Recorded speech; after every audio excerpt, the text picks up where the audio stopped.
Días a todos los participantes en este importante evento.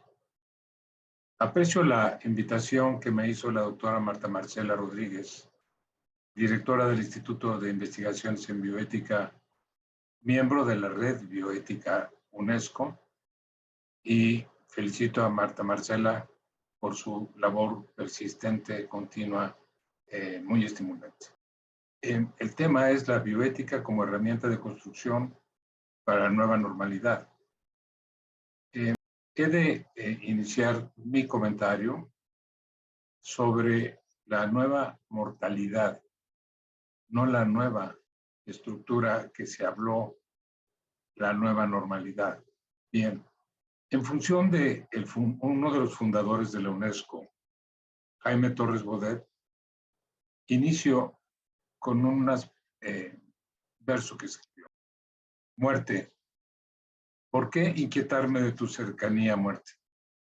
Si la existencia que me halaga es solo culpa de la fruta aciaga en la que yaces tú, simiente fría, te imagino agresión, te creí daga, lanza, dardo, arcabuz, flecha sombría, y en vano acoracé la mente mía, pues sí, herida te huí, te encuentro llaga, llaga que de mi propio se sustenta, úlcera primordial y previsora, oculta ya en la célula sedienta, en que mi vida actual tuvo una aurora. Nada me matará a muerte, tan lentamente, sino el ser que por dentro me devora. Bien, Jaime Torres Bodet fue secretario de Educación Pública, de Relaciones Exteriores y un político extraordinario, fundador de la UNESCO. Me he de referir a él por el tema de la nueva mortalidad. Torres Bodet decía en una ocasión, padecí una fiebre malísima, cito textual, que por poco me mata. En mi fiebre tuve un delirio permanente. Soñé que estaba en el infierno y que el infierno era un lugar lleno de toda clase de acontecimientos improbables, pero no imposibles. Las consecuencias de esto eran curiosas. Algunos de los condenados, cuando llegaban allá abajo, se imaginaban que engañarían el tedio de la eternidad con juegos de cartas. Pero les resultó imposible, porque cada vez que se barajaba el mazo, este quedaba perfectamente ordenado, comenzando por el as de espadas y terminando por el rey de corazones. Había un departamento especial del infierno para especialistas en cálculo de probabilidades. En este departamento había muchas máquinas de escribir y muchos monos. Cada vez que un mono caminaba sobre una máquina de escribir, escribía al azar, un soneto de Shakespeare.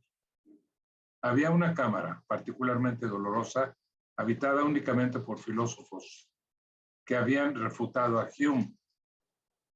Estos filósofos, aunque están en el infierno, no habían aprendido sabiduría. Seguían gobernados por su propensión animal a la inducción. Pero cada vez que hacían una inducción, el ejemplo siguiente lo rebatía. Sin embargo, ocurría únicamente durante los primeros 100 años de condena. En México ha estado callada y esperemos que no sean 100 años de condena este silencio. Este congreso representa un valioso esfuerzo académico para decir, aquí está la bioética. Y estamos viviendo etapas que en los últimos años no habíamos vivido. Y he tomado como ejemplo una patología que no es nueva, es vieja. En Berlín, en el monumento a Roberto Koch, la Luisplatz, se lee, ojalá las naciones midan sus fuerzas en una guerra común contra el más pequeño y también el más peligroso de los enemigos de la humanidad. Y cada nación supere a la otra en los éxitos conseguidos en tal empresa. Equidad es un concepto ético asociado con principios de justicia social y derechos humanos. No es lo mismo que igualdad. Por otro lado, la inequidad representa desigualdades consideradas como injusticias. Aunque la tuberculosis remonta su existencia incluso a civilizaciones antiguas, ha tomado un papel de interés internacional en las últimas décadas. Desde 1993 ha sido considerada una emergencia sanitaria a nivel mundial por diversos factores que se asocian a SIDA y a la patología de la pobreza, como lo mencionó hace muchos años Alejandro Celis. Pues bien, en 1934 se estableció la campaña de lucha contra la tuberculosis y posteriormente se comenzó a trabajar en una variedad de medidas de prevención, diagnóstico y tratamiento recomendadas y lideradas principalmente por la OMS y por la OPS. A pesar de esto, la actual situación sanitaria mundial ha reconocido que el avance ha tenido la ciencia médica en el combate contra la enfermedad es insuficiente. A los no sé cuántos millones, 7 millones de personas que han fallecido en el mundo, hay que sumar 1,5 millones de personas que han muerto por tuberculosis. No solamente en el continente americano. Afortunadamente, para nosotros menos impacto, pero en el mundo entero, ahí está la tuberculosis. Es posible que el problema de la tuberculosis sea una de las principales causas de intervenciones en salud. Sin embargo, cuando no se vacuna a los niños con BCG, cuando no hay tratamiento contra la tuberculosis multidrogoresistente, cuando el paciente con SIDA no está controlada su enfermedad y por lo tanto favorece la posibilidad del desarrollo del virus, en ese momento las circunstancias hacen que realmente tenga un impacto. Específicamente ya sobre el tema de la nueva mortalidad, el pasado 13 de mayo de 2020, durante la presentación del plan para la reapertura de actividades de la Secretaría de Salud, el secretario de Salud, Jorge Alcocer Varela, cometió un acto premonitorio en su discurso al decir: bienvenidos a la nueva mortalidad, lo que seguramente intentó decir a la nueva normalidad. De ese considerable error cometido por el secretario de Salud de México, se hace un análisis de la evolución de la mortalidad del mexicano a partir de este documento, que también debo agradecer a la licenciada Diana Martínez, becaria del Instituto de Investigaciones Jurídicas de la UNAM, su apoyo en la elaboración del documento. De cualquier manera, es un documento extenso que, para su tranquilidad, que estoy viendo su cara de inquietud, no lo voy a leer. Voy a sacar únicamente extractos del documento. Este discurso de bienvenidos a la nueva mortalidad es grave. De acuerdo a INEGI, las 3 principales causas de 2018 y 2019, la defunción del mexicano ha sido enfermedades del corazón, diabetes mellitus y tumores malignos. Para 2020 se repite el mismo esquema, reporta las mismas causas. Sin embargo, para 2021, de las cifras, y no los voy a atosigar con cifras, simplemente se continuaba la patología de cardíaca y cardiorrespiratoria y diabetes como el 13% de las muertes. Sin embargo, la pandemia por COVID-19 arrasó con los niveles de mortalidad que el país ha mantenido, principalmente por afecciones como consecuencia de la diabetes y la enfermedad del corazón. Recuerden los estudios en Italia, en Argentina y en algunos países de América Latina, en donde el asunto no era el daño en el neumocito 1, en el neumocito 2, las células epiteliales. El daño era en la estructura vascular. El daño era trombosis de arterias y venas pulmonares. Y no tanto, por lo tanto, no había intercambio gaseoso. Y por lo tanto, la tasa de letalidad altísima. En México, la primera en el mundo en el personal de salud. Esto ha sido muy lamentable. Bien, entonces el secretario de Salud no mentía ni cometió un error al decir que esto era una nueva mortalidad. Simplemente agregamos una nueva etapa a otras ya más que conocidas y no suficientemente atendidas, mientras la bioética en silencio. En la pandemia de 2019, se decía que México ya sufría de una pandemia a causa de diabetes, de enfermedades del corazón y de hipertensión. De acuerdo a la Federación Internacional de Diabetes, México ocupa el 6º lugar a nivel internacional con mayor número de diabéticos.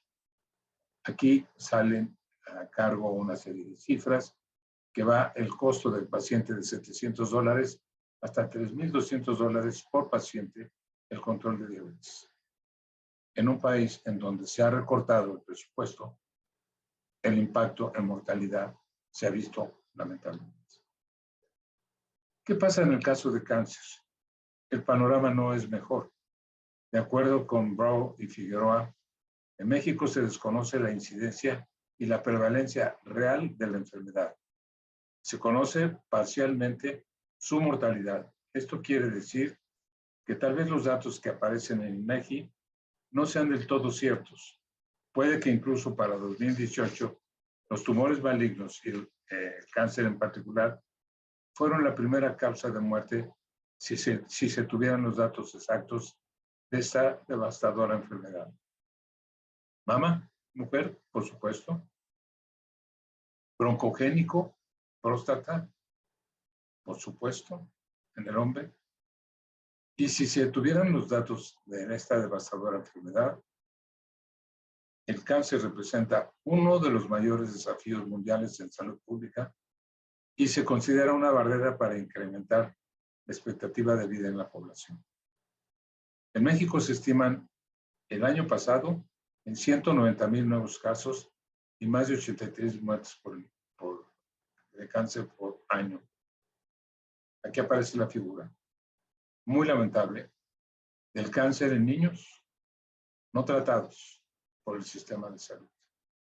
Insuficientemente mantenido el criterio de no dar la quimioterapia a niños. Para el caso de patologías del corazón, la situación representa una tasa de mortalidad que aumenta año tras año de 29% en 2018 a cerca de 30%. En México la prevalencia se habla de hasta 40% de hipertensos que no sabía que el paciente, la persona era hipertenso. Se han propuesto diversas medidas para controlar este tipo de problemas. Sin embargo, por las afecciones ya mencionadas y por el panorama económico del país, se presenta a la seguridad social en México, que ha venido evolucionando y ha intentado ser dinámica con las dinámicas de la población. Sin embargo, esto no se ha logrado. En el foro de la Academia Nacional de Medicina se mencionó hace un par de años, 3 años. La seguridad social es un derecho que nace en el cuerpo de la Constitución Política de los Estados Unidos Mexicanos. Más que un derecho, es un principio de justicia social. Sin embargo, la deficiente calidad de atención percibida por los derechohabientes en sus respectivos centros de salud, así como el poco apoyo a innovaciones e investigaciones científicas y tecnológicas derivadas del reducido financiamiento y cada vez más reducido en un CONACYT insensible en relación a la investigación.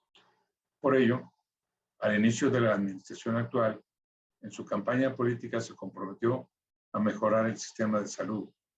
En 2020 inicia una transformación. Se dijo la creación de un sistema de acceso universal y gratuito a los servicios de salud y a medicamentos asociados para la población en la seguridad social. Reyes Morales, 2019. Esto parecía lógico y necesario. y se lograría modificando a la Ley General de Salud y con los recursos humanos, financieros y materiales que se inició en un definido instituto y el desplazamiento y borramiento de la Comisión Nacional de Protección Social en Salud, conocido como Seguro Popular. Muy bien, el actor principal de este proyecto era el INSABI, el cual implicaba cobertura nacional, en donde el contexto era una tasa de informalidad del 57% en México, que poco ha cambiado en los 4 años. Ante esta condición laboral insuficiente, la población empleada en el sector formal de la economía tiene acceso a diversos esquemas en la seguridad social, pero es el 38%. Los demás sin ninguna posibilidad de tratamiento. Además de las condiciones laborales, la centralización hacia la capital del país hacen que la atención de los servicios y los derechos no sean homogéneos. Y esto lo sufre de primera mano la población mexicana que vive en comunidades pobres y en lugares recónditos, a donde el INSABI nunca llegó. Y aquí surge la pregunta, o surgió, ¿cómo y con qué recursos se va a llevar a cabo tan ambicioso proyecto? Ahora lo sabemos. Se hizo un cuadro básico de insumos, un catálogo de insumos, se identificó el Convenio Nacional de Insumos para la Salud. Sin embargo, la propuesta fue incompleta, lo que priva en este momento, 2022, es el desabasto en las instituciones. Por eso no me voy a mencionar ya más. Con esta palabra se clasifica lo que ha pasado en México en relación a medicamentos. No fue el registro sanitario y su indefinición, sino fue el desabasto. La llegada del COVID-19 en ese esquema que he mencionado fue una sincronización casi inverosímil, porque ambos eventos pintaban escenarios catastróficos. La creación del INSABI y la pandemia. La alta mortalidad del personal de salud y de la población no suficientemente atendida. Fue bastante particular, pues además de la emergencia sanitaria, había varias cuestiones inconclusas en el país, lo que hizo que la pandemia haya impactado en forma diferente. No teníamos un sistema de salud perfecto, pero había infraestructura, funcionaba, se articulaban esfuerzos, mismos que fueron borrados. Rebollo Fernández en 2022 nos comparte: la emergencia sanitaria tiene particularmente un impacto mayor en las personas que se encuentran en situaciones vulnerables. Hace referencia a la falta de acceso al sistema público y privado y también a determinantes sociales y económicos, tales como agua potable, pobreza, falta de servicios, etcétera, etcétera. Todas estas vertientes son situaciones que viven la población mexicana, sumado a las enfermedades del corazón, diabetes, etcétera, como he mencionado. Voy a destacar algunas partes del documento con el propósito de señalar la importancia vital y que en este evento, sin duda, cobra más relevancia la Declaración Universal sobre Bioética y Derechos Humanos. La falta de atención médica que se vive en México es preocupante, pero además es una falta directa a la Declaración Universal sobre Bioética y Derechos Humanos, la cual se aprobó en 2005. ¿Y qué ha sucedido? Tenemos ejemplo valiosísimo de Brasil, de Colombia, de Ecuador, de Argentina, de un buen número de países que han enviado a la red latinoamericana sus experiencias, valiosas experiencias. La denuncia sobre el manejo inadecuado de la compra de vacunas, el manejo inadecuado de medicamentos y el desabasto lamentable en toda la región de América Latina. Entonces, ¿qué ha pasado con el artículo 14 de esta declaración? La promoción de la salud y el desarrollo social para sus pueblos es un cometido esencial de los gobiernos. El acceso a la atención médica de calidad y a los medicamentos esenciales para mujeres y niños es esencial para la vida. El acceso a alimentación y agua adecuadas, la supresión de la marginación y exclusión de personas, la reducción de la pobreza y el analfabetismo. México no solo falta en su deber como Estado de asegurar la salud de su población, sino que además no hay calidad o no hay servicio en absoluto. Incluso en el afán de cambiar el sistema de salud, no se tomaba en cuenta realmente lo que se necesitaba: unificación, articulación e innovación. La propuesta ahí está por parte de la Academia Nacional de Medicina y me salto algunas páginas del documento que, insisto, está a su disposición. Adecuar los servicios de salud, sí, se dice rápido. ¿Qué y cómo? ¿Con qué recursos? ¿Con qué presupuesto? ¿Con qué política? Y ahí es en donde se hace indispensable el desarrollo y la incorporación de tecnologías adecuadas en materia de salud, de acuerdo a las necesidades y posibilidades de cada acción. Es recomendable que las universidades revisemos los programas, sí, pero no es el asunto nada más de orden educativo. Hay que adecuar los sistemas de vigilancia epidemiológico, promover y permanecer sistemáticamente los programas, fomentar la revisión rutinaria para detectar factores de riesgo, etc. Y quizá uno de los objetivos más claros es el pleno desarrollo constante, ya que los retos más importantes es mantener porcentajes balanceados entre esperanza de vida, tasa de mortalidad y morbilidad, en un balance que pondere la primera sobre las después. En este sentido, uno de los componentes que más datos arroja la comprensión e investigación del tema son los sociales. Las determinaciones estructurales dentro del contexto histórico-social en el que se encuentran los individuos, es fundamental que se entienda el enfoque social. Quisiera cerrar con un concepto tomado de Fernando Loras. El hombre equitativo es el que prefiere, por una libre elección de su razón y práctica, en su conducta actos del género descriptivo, el que no sostiene al derecho con extremado vigor, sino que al contrario se cede a él. Esta disposición moral, esta virtud, es la equidad.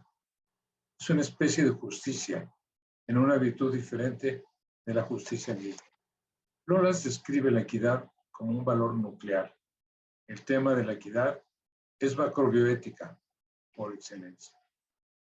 Durante años, un espléndido secretario, actualmente rector de una universidad de Estados Unidos, Julio Frenk, enfatizó y reiteró su convicción. Queremos un sistema de salud que alcance a todos sin excepción. Un sistema de salud que sepa atender a las personas con absoluto respeto de sus derechos humanos. Queremos un sistema de salud que proteja financieramente al usuario y evite el empobrecimiento de las familias. Retomo a Loras. Al referirse a una bioética proactiva, menciona que en gran medida la reflexión ética ha sido hasta ahora compensatoria de hierros o reacción frente a las amenazas. La reflexión no solamente debe seguir a los avances científicos. A lo largo de los años, hemos visto que el ideal democrático requiere de la lucha permanente y constante de ofrecer y garantizar que se le otorgue la educación a todos. Aquellos que hemos tenido la enorme fortuna de realizar estudios superiores, simultáneamente hemos atestiguado que ninguno de los grandes cambios, el ascenso de la ciencia, la especialización con sentido social y la industrialización no han sido irrelevantes, han sido importantes en el desarrollo de los países que han logrado dar educación a sus pobladores. Al contrario, esos cambios han apresurado a los gobiernos de sus países a considerar urgente la educación para todos. No es el caso de nuestro país. El hecho es de que, me orienté fundamentalmente a México, porque es importante que la bioética en México participe más activamente, no en la denuncia nada más, sino en la propuesta. En decir, la bioética no puede cifrar en la inequidad su futuro. Es necesario lo que aquí el tema se llama la bioética como herramienta de construcción. Necesitamos reconstruir, no la salud, al país.